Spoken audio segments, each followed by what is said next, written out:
Shalom Bapak Ibu, kekasih Tuhan, Tuhan Yesus yang sangat memberkati kita semua. Hari ini kita akan membahas tentang penyebutan dalam nama Tuhan Yesus atau demi nama Tuhan Yesus. Ya, karena saya beberapa kali itu mendengarkan orang berdebat tentang dalam nama dan demi nama. Ya, jadi ada yang mengatakan bahwa dalam nama Tuhan Yesus itu berarti dalam kehendak, dalam otoritas, di dalam rencana, di dalam izin Tuhan. Ada yang menyampaikan begitu, ya. Jadi kalau berdoa itu di dalam, contohnya ini, kalau berdoa dalam otoritas Tuhan, kehendak Tuhan itu dalam nama Tuhan Yesus.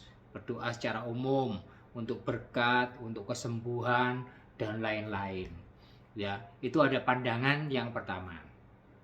Terus yang kedua, demi nama Tuhan Yesus. Nah, kalau demi nama Tuhan Yesus itu mereka mengatakan bahwa itu untuk sesuatu yang di luar rencana Tuhan. Sesuatu yang di luar rencana Tuhan. Contohnya apa? Mengusir setan. Setan itu di luar rencana Tuhan.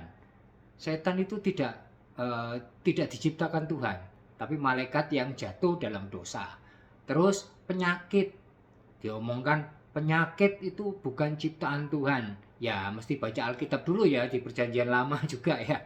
Tuhan mengirimkan penyakit sampar dan lain sebagainya untuk menghukum. Ya, jadi penyakit-penyakit itu untuk menghukum. Apa sih adanya penyakit itu kita harus tahu. Penyakit itu untuk mengingatkan, menyadarkan orang yang telah berbuat salah, berbuat lalai. Entah itu perbuatan dosa atau hidup mau seenaknya sendiri, contoh makan berlemak terus, minyak gorengan, ya pasti akan ada kolesterol di situ. Pasti akan ada penyakit sumbatan-sumbatan seperti itulah. Penyakit itu untuk mengingatkan, ya. Oke. Jadi ada dua pandangan tadi saya katakan, dalam nama Tuhan Yesus itu di dalam otoritas Tuhan, kehendak Tuhan, izin Tuhan. Tapi kalau demi nama itu yang di luar otoritas kehendak Tuhan. Ya, itu ada dua pandangan seperti itu. Oke. Bagaimana kita menyikapi kedua-duanya? Nggak perlu tengkar, nggak perlu eyel-eyelan, nggak perlu debat. Ya, jadi pemakaian dalam nama dan demi nama Tuhan itu maknanya sama. Itu maknanya sama. Semua itu mengakui adanya kuasa di dalam nama Tuhan Yesus.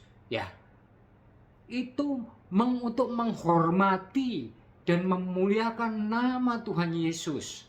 Ya, jadi mengakui otoritas Tuhan dalam nama demi nama itu pengakuan atas otoritas kuasa nama Tuhan Yesus. Ya, intinya sama.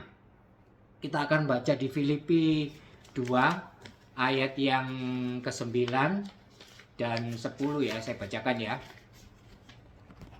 Oke, Filipi 2 ayat 9 dan 10. 9. Itulah sebabnya Allah sangat meninggikan Dia, Tuhan Yesus, dan mengaruniakan kepadanya nama di atas segala nama. Nama di atas segala nama. Nama Tuhan Yesus berkuasa di atas segala nama. Ya. 10. Supaya dalam nama Yesus bertekuk lutut segala yang ada di langit dan yang ada di atas bumi dan yang ada di bawah bumi. Semuanya, ya, semua yang diciptakan oleh Allah itu bertekuk lutut, ya. Kepada siapa? Kepada Tuhan Yesus, ya. Jadi dalam penggunaan nama harus, yang utama adalah harus dengan iman, percaya kepada kuasa nama Tuhan Yesus. Ada kuasa yang sungguh-sungguh dahsyat, seperti di firman tadi itu disampaikan. Segala-galanya akan tunduk hanya di dalam nama Tuhan Yesus. Ada kuasa. Jadi jangan ribut-ribut lagi tentang pemakaian dalam nama atau demi nama Tuhan Yesus. Ya, kita lihat juga ini di Markus 9 ayat 23. Ya, ini ceritanya ada seorang ayah yang anaknya kerasukan setan. Dia menanyakan kepada Yesus ini, ya, apakah engkau dapat menyembuhkan anakku? Ceritanya kurang lebih begitu ya. Saya bacakan dulu. Markus 9 ayat 23. Jawab Yesus, katamu, jika engkau dapat. Yesus mengatakan gini, tidak ada yang mustahil bagi orang yang percaya. Menggunakan nama Tuhan Yesus, kuasanya ada asal kita punya iman percaya. Itu yang Tuhan ajarkan. Karena ada kuasa di dalam nama Tuhan Yesus sendiri itu. Ya, itu yang paling penting. Ya, nggak usah didebatkan demi nama, dalam nama. Yang penting nama Yesus ada kuasa, dengan iman kita sampaikan. Ya, dalam nama Yesus itu ada yang ngomong berdoa di dalam otoritas Tuhan yang pertama tadi, atau kehendak Tuhan ya, untuk permohonan berkat silahkan, tidak apa-apa ya. Terus ada yang ngomong lagi demi nama Tuhan Yesus, itu hanya untuk mengusir roh-roh jahat, mengusir setan, mau mengusir sakit penyakit, silahkan, nggak apa-apa. Atau mau dibolak-balik silahkan, yang penting ada iman. Nggak ada iman percuma. Kalau nggak ada iman percuma, kau panggil nama Tuhan Yesus pun kuasanya tidak akan turun karena kamu sendiri tidak percaya. Kalau kita nggak percaya, nggak ada iman, sia-sia saja. Ya, iman tanpa perbuatan hakikatnya mati. Perbuatannya apa? Percaya, iman, tapi memang benar-benar iman tapi percaya. Perkatakan firman Tuhan. Sakit perkatakan, saya sudah sembuh oleh bilur Tuhan Yesus. Imani saja. Walaupun kita masih melihat bahwa belum sembuh, katakan terus saja, nggak apa-apa. Ya, sakit penyakit yang kita alami, yang kita derita, itu untuk memuliakan nama Tuhan. Ya, asalkan kita tetap beriman, bertobat, ya, jangan melakukan dosa lagi, kesalahan-kesalahan lagi seperti tadi yang kolesterol, yang penyumbatan. Kalau tetap makan lemak-lemak dan makan yang minyak-minyak, gorengan-gorengan, ya itu nggak bertobat. Itu harus bertobat langsung, dihindari makanan-makanan seperti itu, minum obat, olahraga dan sebagainya. Itu pertobatan. Ada iman, yakin disembuhkan, tapi ada tindakan juga real, nggak cuma berdoa Tuhan, Tuhan, Tuhan, Tuhan. Ya, rumah sakit nggak laku, dokter nggak laku, nanti itu dipakai Tuhan, itu dokter sama rumah sakit. Ya, jadi ada iman, ada perbuatan. Ya, haleluya. Kita baca satu kali lagi ini, yang Lukas 10 ayat 17. Nah, ini ceritanya murid-murid Yesus, 70 orang murid Yesus yang diperintahkan Tuhan Yesus. Kalian pergi berdua-dua ke sana, menyebar kemana-mana. Mereka datang. Kemudian ke-70 murid itu kembali dengan gembira dan berkata, ya, ini loh orang yang menggunakan demi nama Yesus itu ya. Tuhan, juga setan-setan takluk kepada kami demi namamu. Nah, ini dasarnya orang-orang yang menggunakan kata-kata, oh kalau ngusir setan demi nama Tuhan Yesus, untuk menyembuhkan demi nama Tuhan Yesus, silahkan, boleh. Dalam nama Tuhan Yesus juga boleh, nggak ada yang salah. Semuanya benar, nggak usah dipertentangkan, nggak usah diperdebatkan. Yang penting jadi pelaku firman, itu saja. Kemarin juga ada yang mendebat-debatkan hal yang lain.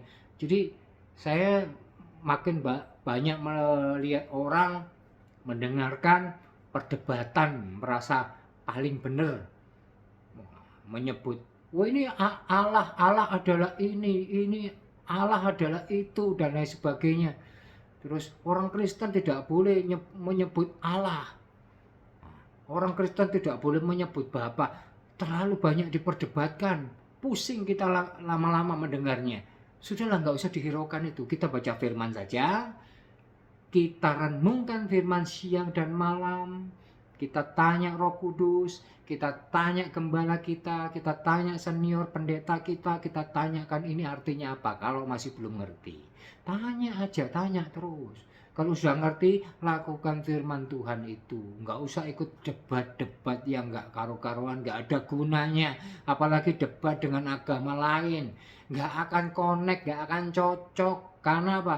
Begitu kita sampaikan, Kristen itu seperti apa kita sampaikan, tidak akan cocok dengan agama mereka. Sama, mereka menyampaikan agamanya ya tidak akan cocok kalau kita mengukurnya dengan standar ukuran agama kita. Nggak akan ketemu.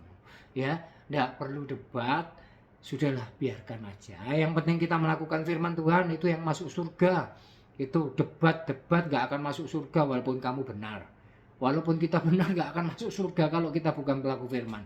Tetap jadi pelaku firman, ya, menjadi berkat bagi orang banyak dalam segala hal. Beritakan firman dalam kehidupan kita sehari-hari, ya. Share video ini, sampaikan pada orang-orang yang suka debat. Nggak usah debat lah, jadi pelaku firman saja, menyenangkan hati orang, berdampak yang baik, dikuasai oleh firman Tuhan sehingga hidup kita benar, hidup kita lurus, ya, kita tidak berdosa, ya.